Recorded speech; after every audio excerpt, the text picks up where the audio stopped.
ఆడపిల్ల ఇంటికి వెలుగు అంటారు. సో తల్లితో ఎంత ఉన్నా కూడా ఆ తండ్రితో ఇంకెక్కువ అనుబంధం ఆ ప్రేమ ఉంటుంది. ఎక్కువ గడిపేది. అసలు అనుకున్నారా? అనుకోలేదు, ఊహించలేదు ఎప్పుడు కానీ.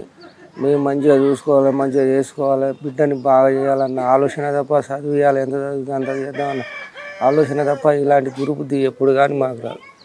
అయితే ఆ ఒకరోజు మేము శుక్రవారం నైటు మేము అక్కడిక్కడ తిరిగి వచ్చి ఇంటికి వచ్చే లోపు ఒక 8:30 టైంలో ఒక ఆంధ్రం మల్లయ్య అనే వ్యక్తి, కొమ్మనపోయిన మల్లయ్య అనే వ్యక్తి నాకు ఫోన్ చేశాడు. ఫోన్ చేసి, అరే నువ్వు ఎక్కడెక్కడో సంబంధాలు ఎత్తుతున్నావు ఎందుకురా అన్నాడు. అంటే ఎందుకు అని నేనన్నా. సరే ఈ కొమ్మనపోయిన మదనేటోడు మంచివాడేనా, పిల్లగాడు మంచి వ్యక్తేనా అని అడిగాడు. అడిగితే నేను అన్నా కదా, ఆడు మంచోడైతే నాకేంది, చెడోడైతే నాకేంది, నాకెందుకు చెప్తున్నావు అన్నా నేను. అంటే ఒట్టిగా చెప్పరాదురా, నీకన్నా ఎక్కువ నాకు తెలుసా అన్నా నేను. ఒట్టిగా చెప్పరాదు, నువ్వు మంచోడా చెడోడా అని మాట్లాడిండు. ఆ పిల్లగాడైతే వాళ్ళ అమ్మ నాయనని మంచిగా గట్టిగా పని చేయించుకుంటాడు, వాళ్ళ అమ్మ నాయనతో అయితే మంచిగానే ఉంటాడు అని బయటలో ఎట్టుంటాడో నాకైతే తెలిసిన ముచ్చట కాదు, ఎప్పుడో ఒకసారి కూడా గలవ మేము మాట్లాడమని చెప్పిన. చెప్పగానే ఈ పిల్లగాడికే మీ బిడ్డనిచ్చి పెళ్లి చేయరాదురా, నా దగ్గర ఉండి మాట్లాడుతున్నాడు అన్నాడు. అంటే నేను ఏమన్నా, ఆయనకున్నది పోరంబోవు ఎకరన్నర ఉన్నది, అలాంటి వ్యక్తికి నేను ఇచ్చేటోడిని కాదు, నా బిడ్డ కష్టపడి పనిచేసేది కాదు, నేను ఆయనకి ఇయ్యనని చెప్పిన. ఇయ్యనని చెప్పిన తర్వాత వాళ్ళు చేసుకుంటామని ఇష్టపడుతున్నారు. ఆ పిల్లగాడు పిల్లమ్మడి తలుగుతున్నాడు, 4 నెలల సంధి తలుగుతుండు అని అన్నారు. 4 నెలల సంధి తలిగింది తెలియదు నాకు, అసలు ఏం తెలియదు, నా దగ్గరికి ఆ స్పందనే రాలేదు. వస్తే మరి ఏదో ఒకటి మాట్లాడుతున్నావు. సరే ఇప్పుడు నువ్వు మాట్లాడుతున్నావు కదా, 4 నెలల సంధి జరిగింది అంటున్నావు కదా, తల్లిదండ్రి దగ్గరనే ఉన్నారు కదా, ఆ తల్లిదండ్రి మా ఇంటికి వచ్చి మా పిల్లగాడు మీ ఇష్టపడుతున్నాడు, ఇస్తారా ఇయ్యారా అని అడిగితే మేము చెప్తాం కదా, నువ్వు మధ్యలో ఎక్కడో ఉండి నన్ను అడిగితే నేనేం చెప్పా ఫోన్లో అని చెప్పి. అంటే ఆ వ్యక్తి మీకు చుట్టాలా, తెలిసిన చుట్టాలు దగ్గర, మా మేనత్త కొడుకు. ఓకే, మేనత్త కొడుకు. అయితే అన్న తర్వాత సరే కులమే కదా, అమ్మాయి ప్రేమించిన నువ్వు అంటున్నావు కదా, నా బిడ్డని నేను అడిగి తెలుసుకున్న తర్వాత కులమే కదా, కాని కులం కాదు కదా, సరే అలా రాత ఎట్టుంటే అట్టా ఉంటుంది, ఇస్తా అని నేను అన్న తర్వాత సరే అని ఫోన్ పెట్టేసి ఉన్న తర్వాత నేను అడిగిన, అమ్మ మరి నువ్వు ఇష్టపడ్డాంటున్నావు అడిగారా మీరు డైరెక్ట్? అడిగిన. తల్లిదండ్రి మేము ఇద్దరం ఉన్నాం అమ్మ, మరి నీకు పెళ్లి చేయలేని సోమతలో ఉన్నామా, మేము మాకు ఒక ముచ్చట ఎందుకు చెప్పలేదమ్మా అన్న. నాన్న అలాంటిది నాకు గొంతు కోసిన, అలాంటిది నీకు చెడు తెచ్చి నేను దగ్గర పెట్టనని చెప్పింది. నేను చెడు అంటూ ఆలోచన అంటూ దగ్గరికి రాని అన్నానా, నువ్వు 10 మందిని తిరగడం, నీకు ఎలాంటి మచ్చ తెచ్చినప్పుడు నేను ఉన్నా సచ్చిన ఒకటే నానని చెప్పింది నాకు బిడ్డ. చెప్పిన తర్వాత సరే అమ్మ, నా బిడ్డ మీద పుల్లు నమ్మకం ఉంది, ఒక మాట కూడా తిట్టకుండా బయటికి వెళ్ళిపోయినాను. వెళ్ళిపోయి ఇక నేను సర్వరం అనే ఒక వ్యక్తి చనిపోతే నేను ఆడిపోయి ఆ కార్యక్రమం అయిపోయి ఇటు మళ్ళుతున్నాగానే నాన్న నేను మందు తాగేసిన అన్నది. ఓకే, అంటే అమ్మ మీరు లేరు అప్పుడు ఇంట్లో? లేదు, ఇద్దరం కానీ ఉన్నాం. ఓకే, ఇద్దరు వెళ్ళిపోయారు. ఇద్దరం వెళ్ళిపోయారు. నాన్న మందు తాగనే దానికి అక్కడికి వెళ్ళి ఇక ఊరుకొచ్చుతో బండి మీద మేము తిప్పర్తిలో పడిపోయాం. అయ్యో, తిప్పర్తిలో పడిపోయేసరికి వాళ్ళు ఎవరో తల్లులు గిన్ని మంచినీళ్ళు పోసి ఒక కారు మాట్లాడితే ఆ కారు కూడా టైంకు రాలేకపోయేసరికి మమ్మల్ని బస్సు ఎక్స్ప్రెస్లో ఎక్కించారు. ఎక్స్ప్రెస్లో ఎక్కించి అక్కడికి వెళ్ళాం గవర్నమెంట్ హాస్పిటల్కి. గవర్నమెంట్ హాస్పిటల్కి వెళ్ళిన తర్వాత కొంచెమే తీసుకున్నది కదా, ఈ సమయం ఏం కాదని చెప్పి కొంతమంది అంటున్నారు. కొంతమంది ఏమంటున్నారు, ఈ గడ్డి మందు తాగితే బతకరని కొంతమంది అంటున్నారు. అంటుంటే అక్కడికి వెళ్ళి మేము చక్కగా నల్గొండకి ఈ ఏరియా హాస్పిటల్, ఏ హాస్పిటల్ అది ప్రభుత్వ హాస్పిటల్, ఐకాన్ హాస్పిటల్కి తీసుకోవాలి. ఐకాన్ హాస్పిటల్కి తీసుకోపోతున్నాం అంటున్నాగానే మధ్యలో పిల్లి తిప్పర్తి పోగానే పిల్లి రామరాజు అనే వ్యక్తి మళ్ళీ మా కార్లో తీసుకుపోతుంటే మధ్యలో వాళ్ళ అంబులెన్స్లు వేసాడు. వాళ్ళ అంబులెన్స్లు వేసి మా బిడ్డని సంకల్ప అనే హాస్పిటల్కి తీసుకుపోయాడు. సంకల్ప హాస్పిటల్కి తీసుకుపోయి ఈ హాస్పిటల్ మనదే, మనం చెప్పినట్టు ఇంటారు, అది చేస్తారు ఇది చేస్తారు అని చెప్పాడు. చెప్పిన తర్వాత ఆ పాప రోజుకు అయిపోతుంది ఇది పోతుందని డాక్టర్లు చెప్తా ఉన్నారు. చెప్తా ఉంటే అది చచ్చిపోయే క్షణం దాకా కూడా, చచ్చిన క్షణం కూడా మాకు బతుకుతుందని చెప్పారు డాక్టర్లు. మేము వేరే హాస్పిటల్కి తీసుకుపోతాం, మేము ఎక్కడన్నా హైదరాబాద్కి ఇదంటే ఎక్కడికి పోయినా బతికితే మేము బతికేయగలుగుతాం, లేకపోతే ఎవరైనా ఇదే చేసేది అన్నారు. అన్న తర్వాత అదే వ్యక్తి పిల్లి రామరాజు అనే వ్యక్తి నన్ను పక్కకు పిలిచాడు. పక్కకు పిలిస్తే నా పాప ఆరోగ్యం గురించి మాట్లాడతాడని నేను అనుకున్నా. నువ్వు తొందరపడి మధు మీద కేసు పెట్టావు అన్నాడు నన్ను. ఓకే. తొందరవాడి మధు మీద కేసు పెట్టావన్నాడు. అది నీ తొందరవాడి నీ బామ్మర్ది మీ సొంత బామ్మర్ది మీద కేసు పెట్టేసిందిగా తొందరవాడి. అదే కాక నీ తొందరవాడి పెడితే నీ బామ్మారిది ఏ తప్పు చేయకపోతే సేఫ్గా తీసుకొచ్చుకుంటే నీ బామ్మారిది నేను కాళ్ళు నీకు ముక్కి ఒప్ప చెప్తాను నేను చెప్పాను. ఎలాంటి తప్పు చేసినా మాత్రం వదిలిపెట్టే పెసెట్ లేదని చెప్పాను. నేను అలాంటి తప్పులు చేస్తే నేను వదిలిపెట్టే పెసెట్ లేదు. నా బిడ్డ వల్ల ఏమైనా తప్పు ఉంటే మీ బామ్మారిని చూపెట్టవను చేయమని చెప్పి నేను అన్నాను. అనేసరికి ఇక బిడ్డ బతకదని చెప్పారు బతకదని చెప్పారు. లాస్ట్ మూమెంట్లో చెప్పేసరికి ఇక అరగోరు కొట్టుకుంటాం ఇక ఏడుచుకుంటాం. మా ఆచారాలు మాకున్నాయి సార్. ఇక అట్లా అయింది నా బతుకు. అంటే హాస్పిటల్ తీసుకున్నప్పుడు మీకు నచ్చిన హాస్పిటల్ మీరు తీసుకెళ్ళలేదు? తీసుకోపోనీలేదు సార్. మేము ఐకాన్ హాస్పిటల్ తీసుకోపోతుంటే ఈ హాస్పిటల్ తీసుకుపోయారు సార్. మధ్యలోకి కారు పంపించాడు సార్. ఓకే. అంటే కావాలనే ప్లాన్తో మొత్తం కట్టుకునే అని మధు అన్న వ్యక్తిని మళ్ళీ ఏం చేసిండండి, మధు అన్న వ్యక్తిని మందు పోసుకోమని సీలింగ్ టాబ్లెట్లు వేసుకొని అల్లకి రాగా నేను మధు అన్న వ్యక్తి మరి మా పాపకు కాక కక్క పోసినట్టు పోయాలి కదా. కక్క పోయలే ఏం పోయలే ఒక రక్త టెస్ట్ చేసుకొని మంచిగా తీసుకుపోయి మా పాప దగ్గరనే ఎమర్జెన్సీలో వేసిర్రు.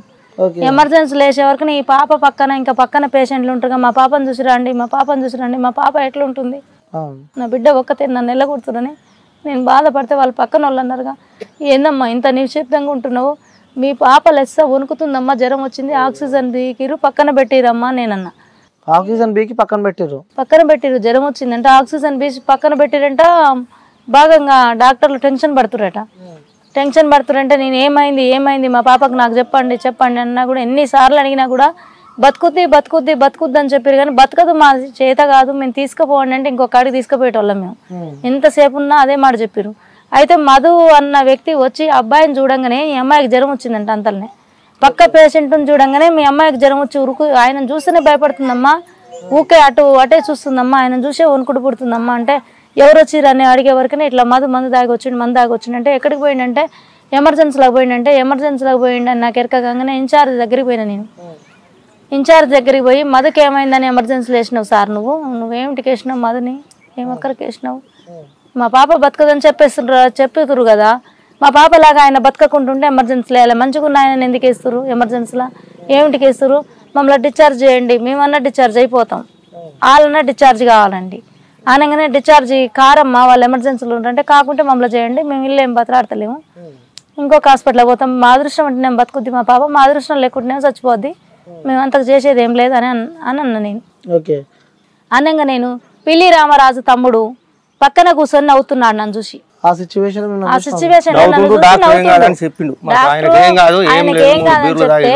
పిల్లి రామరాజు తమ్ముడు ఇట్లా చెంపకు చేయి పెట్టుకొని కాలు మీద కాలేసుకొని నన్ను చూసి నవ్వుతుండు.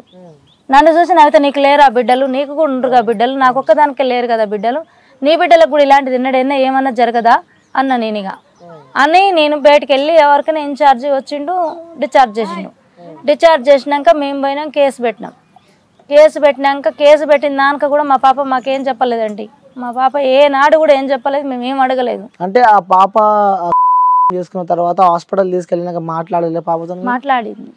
ఏమని మాట్లాడింది మీతో?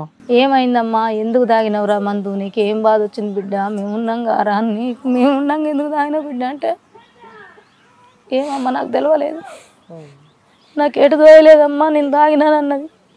అంటే ఏమైందిరా, నిన్ను ఎవరేమన్నారు, మాకేదైనా ఫోన్ చేసి చెప్పపోయినా బిడ్డ, మేము ఉన్నాం గారా అని అనగానే చెప్పలే, అమ్మ నన్ను బతికి అన్నది. నన్ను బతికి అనగానే ఆ నుంచి నిన్ను బతికేయాలనే వచ్చినాం అమ్మ. మేము పోయే వరకు నా 1ంటికి మందు తాగిందంట మందు, 3ంటికి ఫోన్ చేసిందంట, 3:20కి వచ్చి అంబులెన్స్ వేసుకుపోయిందంట. అయితే 2 గంటలు లోపల పాయసమైంది. గవర్నమెంట్ హాస్పిటల్కి మేము పోయే వరకునే 5 అయింది. 5ంటికి కారు అది ఇది మాట్లాడే వరకునే 5:30 అయింది. నెల్గొండకు తీసుకుపోయి హాస్పిటల్లో జాయిన్ చేసే వరకునే 7 అయింది. 7ంటి తానుక బతికి అంటుందమ్మా, నా కాలు నొక్కు ఏమైందమ్మా అంటే, నా కాలు నొక్కమ్మా, నా కాలు నొప్పకు బాగా నొప్పులేస్తున్నాయమ్మా, నా గుండెలను వస్తుందమ్మా అంటే డాక్టర్ని అప్పుడు కూడా అడిగిన నేను పోయి, ఏమన్నా చేయగలుగుతారానండి, మీరు చేయలేరా అంటే మేము ఎప్పుడు ఏం చెప్పలేమమ్మా, 24 గంటల తర్వాత చేస్తున్నారు. 24 గంటల తర్వాత అడిగితే మళ్ళీ 24 గంటల తర్వాత చెప్తున్నారు. మళ్ళీ 24 గంటల తర్వాత చెప్తున్నాను వాళ్ళు కనుక 4ంటికి పానం పోద్దన్నాక కూడా 4ంటికి పానం పోద్దన్నాక కూడా మందులు తీసుకురాండి అని మందులు తీసుకురాగా నేను గేట్ దగ్గర నాయన నీ కాలు మొక్కుతానైనా నా బిడ్డను చూడాలి, ఒక్కసారి చూసి రావాలని దండం పెడితే అర్థం చేసుకొని నన్ను వదిలేసి అడిగిపోగానే అమ్మా అమలు అమ్మా అమలు ఏమైంది బిడ్డ అంటే, నా బిడ్డ నా కండ్ల కళ్ళి చూసి ఏడ్చింది. ఎందుకు ఏడుస్తున్నావు అమ్మ అని బయట కొంగ పెట్టుకొని తూడ్చింది. నీళ్ళు తుడవగానే నా బిడ్డ నా కళ్ళే చూసింది, పాన విడుస్తానికి గుడ్లు తిప్పుతూనే ఉంది, గుడ్లు తిప్పేస్తుంది. అయితే నేను అన్నగా ఏమైంది అనే వరకు అప్పటికే వాళ్ళు నాకేం చెప్పట్లేదు, ఉరుకులో పెడుతురు, అటు ఇటు ఉరుకులో పెడుతురు, కానీ నాకు చెప్పట్లేరు. నువ్వు వెళ్ళు అని మెడలు పట్టి బయటికి నెట్టేసారు హాస్పిటల్ వాళ్ళు. నెట్టేసి నేను బయటకు వచ్చిన. నా బిడ్డ అంతకుముందు కేసు పెట్టి వచ్చినాక జడ్జి వచ్చింది. జడ్జి వచ్చినాక 10 నిమిషాల తర్వాత నేను పోయి అన్నా కదా అమ్మా అమలు అప్పుడు మంచిగా మాట్లాడుతుంది, అప్పుడు మంచిగా మాట్లాడుతుంది. అమ్మా అమలు ఏందమ్మా పెద్ద డాక్టర్ అమ్మ వచ్చిందంటే, పెద్ద డాక్టర్ అమ్మ కదా తిక్కల్దానా జడ్జి గారు వచ్చిందని అన్నది. జడ్జి గారు వచ్చేంత తప్పు నువ్వేం చేసినావు బిడ్డ అని నేను అడిగిన. అమ్మ నేను చెప్పలే కానీ అన్నయ్యనన్న నాన్ననన్న చంపేస్తున్నారు, లవ్ చేస్తే చేయమని చెప్పని, లవ్ చేయకుంటే అన్నయ్యని కానీ నిన్ను నాన్నని కానీ ఇమ్మడింట్లో చంపుతున్నారు, నన్ను కానీ మధును కానీ పెళ్లి చేసుకోవాలి, లేకపోతే ఇతర వాడిని చేసుకుంటే ఇన్స్టాగ్రామ్లో పెడతా, దాంట్లో పెడతాం దీంట్లో పెడతాం అని బెదిరించిరమ్మ. మా ఫ్రెండ్స్కి మొత్తం ఫోన్ చేసి ఇన్ని రోజులు మీకు చెప్పలేదు, ఇంకా నాకు నేను చెప్పుదానంటే నాకు భయం వేసిందమ్మా, అన్నయ్యని చంపేస్తాడు నాన్నని చంపేస్తాడంటే, అన్నయ్య హైదరాబాద్ ఉంటాడుగా మనూరు వాళ్ళని వస్తే ఏదైనా చేస్తారని భయపడ్డామంటే, అంత పని ఎందుకు చేసినావు బిడ్డ నాకు చెప్పకూడదారా నేను లేనారా అంటే, నేను చెప్పలేదమ్మా అని అన్నది. అయితే శివ అన్న వ్యక్తి ఒక్క ఆడి మనిషిని తిట్టిండట మీ అమ్మాయిని, మా అమ్మాయిని మా బజార్. నేను ఒకరోజు ఇంకా 5-6 రోజులకు మందు బర్రెలు ఉన్నాయి సార్, మాకు ఒక్క బర్రె ఉంది, నాకు గొర్రెలు ఉన్నాయి, నేను గొర్రెల కాడికి పోతా, మా బుజ్జి బర్రె కాడికి పోద్ది, పక్కనే అందరికి పోతాయి బజార్ వాళ్ళే ఆమె పోతుంది, అమ్ముకోరు ఏం చేస్తానని ఇడ్చుకొని పోతుంది, మా బావ కోడలు ఆమె పోతారు. నువ్వు బతికింది ఎందుకే, నువ్వు ఇంకా చిగ్గి తప్పి బతుకుతున్నావు ఎందుకే, నీదొక బతుకానే అని మీద ఊసి అమ్మ నా బూతులు తెచ్చిండట. శివ అని తిట్టంగా నేను మధు అన్న వ్యక్తి వాడు నన్ను చేసుకుంటావా చేసుకోవా, చేసుకుంటేనేమో శివని చేసుకోవాలి, చేసుకుంటేనేమో నన్ను చేసుకోవాలి, చేసుకోకుంటే మీ నాన్న మీ అమ్మకు చెప్పినా మీ నాన్నకు చెప్పినా మీ అన్నయ్య అయితే ఫస్ట్ ఉంటాడు అక్కడ, మీ అన్నయ్య ఉండడు, తర్వాత మీ డాడీ ఉంటాడు, ఇద్దరిని లేపేస్తాం. ఏంటి అసలు ఇద్దరు మా ఊరోళ్ళే, ఇద్దరిని లేపేస్తాం. మీ అన్నను కానీ మీ నాన్నను కానీ ఎప్పుడన్నా కూడా ఉంచాం చంపేస్తాం. ఇంకా అందుకోసం నువ్వు ఎవరికి చెప్పుకుంటా మమ్మల్ని లవ్ చేయి, లేకపోతే లేదన్నాడట. అంటే ఇది చాలా మందికి అర్థం కాలే, అంటే ఇద్దరిని లవ్ చేయనడం అర్థం కాలేదు, ఎందుకంటే సో చేస్తే నిన్న చేయి నన్న చేయి అన్నారని మీరు కూడా చెప్తున్నారు, సో మనం వార్తల్లో కూడా అదే చూస్తున్నాం. అంటే అర్థం కాలేదు, నిన్న చేయి అంటే ఏంటది, చేయకుంటే చచ్చిపో. ఆ ఇద్దట్లో మధునన్న పెళ్లి చేసుకొని లవ్ చేయి, నన్నన్న పెళ్లి చేసుకొని లవ్ చేయి. శివ ఇతర వానికి నిన్ను బతకనీయం, మీ అన్నయ్య బతకడు. అంటే ముందు మీ అమ్మాయి వాళ్ళతో మాట్లాడడం అవన్నీ ఏం లేదు, అయితే మధ్యన ఫ్రెండ్స్ అనే ఫ్రెండ్స్ ద్వారా ఒక ఆయన అరూరు మహేష్ అని ఒక రోజు శివన్ ఎంట పెట్టుకొని మా ఇంటికి వచ్చిండంట. మా ఇంట్లోకి వచ్చిండంట. మా ఇంట్లోకి రాగానే మా బుజ్జి ఉరికిపోయి బయటకు వచ్చిందంట. వాడు ఎందుకు వస్తుండా అని, వాడు వస్తుండ అనగానే మా అత్తమ్మ ఉంది, ఆమె ఉండి వాడు మన ఇంట్లోకి వచ్చిపోయిండు ఇట్లా అన్నాడట అని అన్నది. ఏమన్నాడమ్మా అని నేనన్నా. ఏమన్నాడనంటే నన్ను లవ్ చేయమని మరి శివ కన్నా ముందు మహేష్ ఎక్కువ టార్చర్ చేస్తుండు. మహేష్ ఫ్రెండ్స్ కదా, ఏమైంది ఏం తక్కువ ఉంది ఆయనకు, ఏముంది ఏం తక్కువైంది, ఆయన లవ్ చేస్తే ఏంది, ఆయన కన్నా మంచిగా చేసుకుంటావా నువ్వు, నీకేమైంది అని 2-3 సార్లు అడిగిండంట. అడిగిందని నాకు తెలిసింది. నాకు తెలిసినాక నేనేం చేసినంటే అసలు నువ్వెవరివి ఆయన ఎవరు, అసలు మీరు ఏమిటికి అడిగిరు, అట్లా లవ్ చేయమంటే మీ అమ్మని చేయమని లవ్, మీ అత్తలు ఉండగా వాళ్ళని చేయమని లవ్, మా గురించి మీకు ఎందుకు, మేము పెళ్లి చేసుకోమతలేమా, లవ్ చేయమనేది మమ్మల్ని ఎక్కడిది, అది కారణం ఎక్కడిది, అది మీకు న్యాయం ఎక్కడిదని ఇంటికి పోయి అడిగేసి వచ్చిండు. నేను అడిగేసి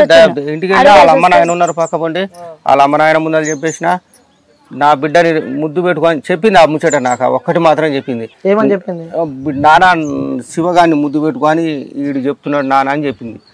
ఇలా కొమ్మడానికి పెట్టడానికి వాడోడు నువ్వెవరు బిడ్డవు మాట్లాడని చెప్పి ఇంటి వినిపోయి నా కొడక నిన్ను మాత్రం ఉంచాను, నేను ఇవాళతో కాక మంచిగా ఉంటేనే నువ్వు చదువుకునే పిల్ల కానీ మంచిగా మీరు పేదోళ్ళు బతకండి, నువ్వు తీసుకపోయి ఏం చేసిన సంగతి కూడా ఇంకొన్ని తెలకుండా చేస్తా అని చెప్పినా నేను. ఆ మాట చెప్పినా నేను. చెప్పగానే ఇక అప్పటి నుంచి ఇక వాడు నాతో సరిగా ఎప్పుడు మాట్లాడాడు, ఎప్పుడు ఉండడు. అట్లా ఇక ఇట్లా ఇట్లా నడుపుతురాట లోపల నడిపి ఫ్రెండ్స్ అందరు కలిసి ఫ్రెండ్స్ అందరు కలిసి ఇది ఫోను నా సిమ్ తీసుకుపోయి నా సిమ్ తీసి పక్కకేసి మా చెల్లె కొడుకు సిమ్ తీసుకుపోతే ఫ్రెండ్స్ అన్నాక ఇప్పుడు ఆడవాళ్ళు అన్నాక ఫ్రెండ్స్ అన్నాక ఇది తీసుకొని ఫోన్ చేసి నెంబర్ కనుక్కుంటారు కదా, కనుక్కొని ఆ నెంబర్ ఇస్తే వాళ్ళు మెసేజ్ చేయడం, మధు చేయడం, శివ చేయడం, శివ చేయగానే మధు చేయడం, అది ఇది ఫోన్ ఎత్తకుంటుంటే ఫ్రెండ్స్ కు చేయడం, ఫ్రెండ్స్ చేసి గాలిగా ఫ్రెండ్స్ దాంట్లో పెట్టడం, మా ఫ్రెండ్స్ కు వాళ్ళు చూడంగానే ఇన్సార్ట్ గా మా బుజ్జిని చూసి నవ్వడం, ఫ్రెండ్స్ నిన్ను ఇట్లా అంటున్నారు ఏందని అట్లా అంటురమ్మా, నాకు ఇంత ఇన్సార్ట్ అవుతుందని నాకు ఎప్పుడన్నా చెప్పలేదయ్యా నా బిడ్డ, లాస్ట్ కి చనిపోయే ముందల నిజమేందో చెప్పమ్మా అంటే అప్పుడు చెప్పింది, కానీ అంత పడంతరం నాకు తెలియదు. ఈ మధునన్న వ్యక్తిని కూడా వాళ్ళ బావ ఒక ఎమ్మెల్యేగా పోటీ చేసి ఇప్పుడు ఓడిపోయి గెలవకుండా ఆ ఎమ్మెల్యే అన్న ఆయన కూడా ఒట్టిగానే మందు తాగక ముందే తాగిండని ఇండిపెండెంట్ రామరాజు అన్న వ్యక్తి.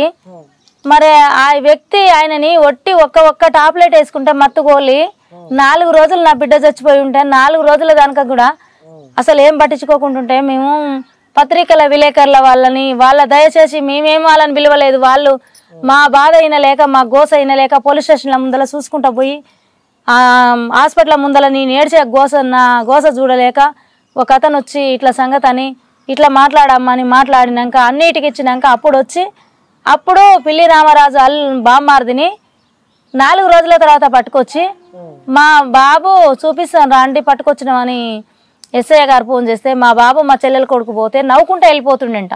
ఆ వ్యక్తి నవ్వుకుంటా వెళ్ళిపోతుండంట. మా అల్లుడు అనే మా బావ అల్లుడు అని మరి ఇట్లా సంగతి ఏం జరిగిందమ్మా, నీకు ఏమైందమ్మా, నీకు ఏం తక్కువ చేసిరమ్మా, నిన్ను మమ్మీ వాళ్ళు తిట్టిరమ్మా, నిన్ను డాడీ తిట్టిండమ్మా, నిన్ను అన్నయ్య తిట్టిండమ్మా, ఎవరేమన్నారమ్మా అని అడిగితే నన్ను ఎవరు తిట్టలేదు వెంకీ, నన్ను ఎవ్వరు తిట్టలే, కానీ నన్ను వీళ్ళు టార్చర్ వల్లనే నేను చచ్చిపోలేకపోతే లేదని అంటారు, లేకపోతే మా ఇద్దరిని కాదని ఇతరవాడిని ఎవరిని చేసుకున్నా మీ అన్నయ్య చచ్చిపోతాడు, మీ నాన్న చచ్చిపోతాడు, నిన్ను చేసుకునేవాడు చేసుకోడు, నీ బతుకు మొత్తం బజార్లో అవుతుంది, నిన్ను బతకని అసలు నేను బతకనిచ్చేది లేదు, నిన్ను బతకనియం మేము, నువ్వు ఎన్ని రోజులున్నా మా ఇద్దరిని చేసుకుంటున్నాం, ఎవరినన్నా ఒకరిని నిర్ణయం చేసుకోవాలి. ఆ స్థాయి దాకా చేసుకుందాము అని అంత లోతుగా ఆలోచించిందంటే అసలు ఆ టైంకి ఏం జరిగి ఉండొచ్చు అంటే అంత బాధ తను ఎప్పుడు మీతో షేర్ చేసుకోలేదు, వాళ్ళ బ్రదర్ తో గానీ వాళ్ళ అమ్మతో గానీ ఎవరితో షేర్ చేసుకోలేదు సార్, వాళ్ళ ఫ్రెండ్స్ తో గానీ ఎవరితో షేర్. ఒక ఫ్రెండ్స్ కూడా పోలీస్ స్టేషన్ గురించి ఆర్మూలం ఇచ్చేసారు ఫ్రెండ్స్ ముగ్గురు, మా గొంతులు పోయిన లేదు, ఏ ఆడపిల్లకి ఇలాంటి అన్యాయం జరగకూడదని మన ఎస్ఐ గారి దగ్గరికి వచ్చి కంప్లైంట్ ఇచ్చిపోయారు. చెప్పేశారు, అన్ని సెల్లులలో చూపెట్టారు. ఆ తర్వాతనే జడ్జి గారికి కూడా ఆర్మూలం ఇచ్చేసి అది చనిపోయే అప్పటిదాకా కనుక నా బిడ్డ ఏనాడు కానీ నాకు ఇట్లా అవుతుంది. ఉదయం 9ంటికి పోతా సార్, నేను 7ంటికి వస్తా, 7ంటికి వచ్చి స్నానం చేసి చాయ్ తాగి ఏదో ఒక సీరియల్ చూసుకుంటా కూర్చుంటాం. ఏనాడు నా బిడ్డ ఇట్లా అయిందని నాకు చెప్పినాము కాదు, నేను విన్నాను గాను. అది మాకు గవర్నమెంట్ జాబ్ అన్న లీవ్ ఉంటుంది కానీ నాకు గొర్రెలకు లీవ్ ఉండదు కదండి. మేము పోతేనే మేము వ్యవసాయం చేసి నా పిల్లల్ని మంచిగా చదివియాలి, నా పిల్లలు ఒక స్థాయికి ఉండాలి, ఒక మంచిగా ఉండాలి అనే ఆలోచనతోటి మేము ఇట్లా బతికితే. సో మీతో ఎప్పుడు చివరికి ఏం మాట్లాడింది అంకుల్? మీతో ఏమని మాట్లాడు? మాతో నానా నేను చనిపోతున్నా, నాకు భయం అవుతున్నది నాన్న, చనిపోవాలని లేదు నా బిడ్డకు, ఈ కొడుకుల యాదింపులకు యాగలేక ఆ కొడుకు 3 సార్లు మదన ఎక్కి 3 సార్లు ఇంటి చుట్టూ తిరిగిండట, గేట్ వేసుకుందంట నా మధు అనేటోడు 3 సార్లు తిరిగిండట సార్. తిరిగి గత వణుక్కుంటా నా బిడ్డ గేటు పెట్టుకుందంట.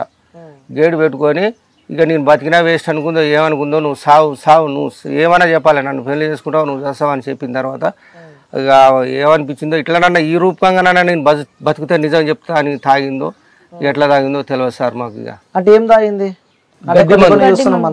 గడ్డి మందు. అదే ఇంట్లో ఉండినా? ఇంట్లో ఉంది సార్, ఇంట్లోనే కొనుక్కొచ్చుకోలే, ఇంట్లోనే మేము ఎప్పుడు పుచ్చ చేనులు పొలాలు వేస్తాం, రేపు గడ్డి మందు కొడదామని తెచ్చి ఇంట్లో పెట్టుకున్నాం సార్. ఓరాలకి పొలాలు నాట్లు పెడతాం కదా, మందు కొట్టుకుందామని పెట్టుకున్నాం.